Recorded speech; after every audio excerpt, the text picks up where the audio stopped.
Üniversitesi'ne, organizasyonda emeği geçen ekip arkadaşlarıma bizi destekleyip yaparken oradaki iş adamlarımızla tanışacaklar ve iş imkanı bulacaklar.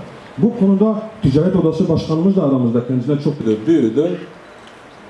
Bugün işte 1 milyara yakın cirosu yer değiştiriyordu. Yani çok uzun soluklu firma sayısı çok azdı. Bir kere çok güçlü bir vizyon koymak gerekiyordu ve ben... Değerli katılımcılar, çok değerli uzaklardan gelen misafirlerimiz, öğrencilerimize ışık olabilmek için geldiniz. Ve sevgili öğrencilerim, hoş geldiniz, şeref verdiniz.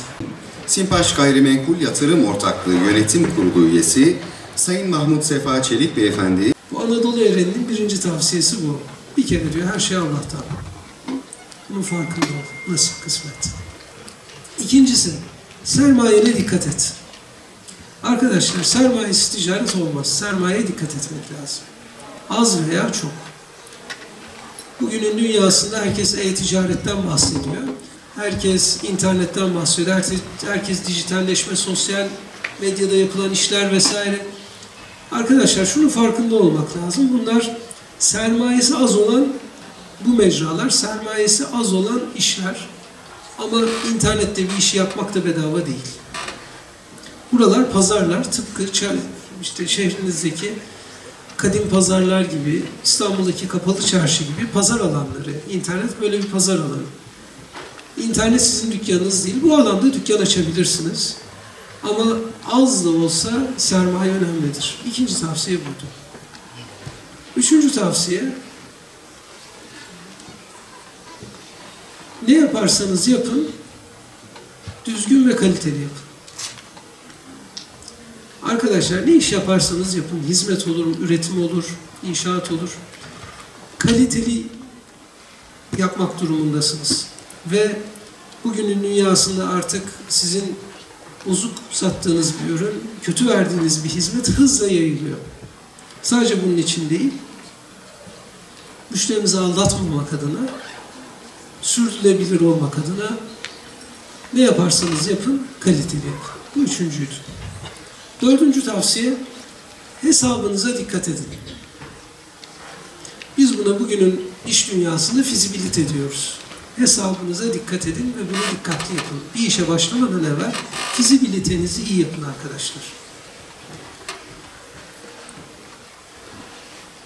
Kaça geldik?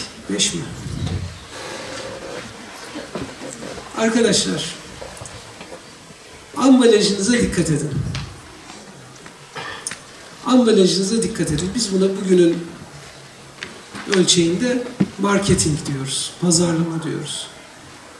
Malınızı güzel pazarlayın.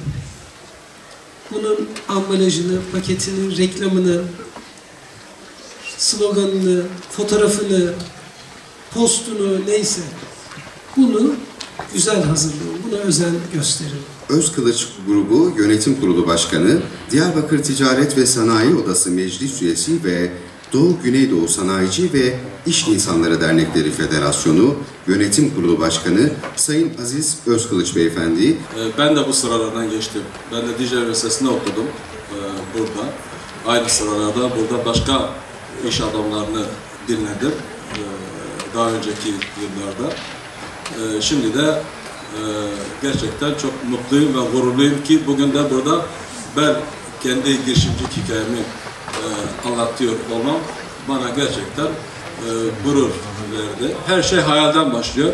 Siz hayal edin ve mücadele edin. Yani yapılmayacak şey yoktur. Ben buna inanıyorum. Bir kardeşiniz olarak bunu başarmış, bir nebze başarmış bir kardeşiniz olarak bunu söylüyorum. Diyarbakır Ticaret ve Sanayi Odası Yönetim Kurulu Başkanı Sayın Mehmet Kaya Beyefendi.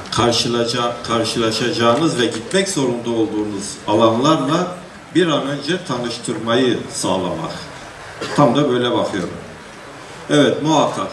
Yani dünyada dijital sektörün bu noktalara geldiği ki geçen bir yazda da gördük ya, Türkiye'nin nüfusundan fazla cep telefonu var. Yani neredeyse herkese 1,5 telefon düşüyor. Bu noktadayız. Sosyal medya kullanımının da Türkiye'de %65 civarında olduğunu biliyoruz.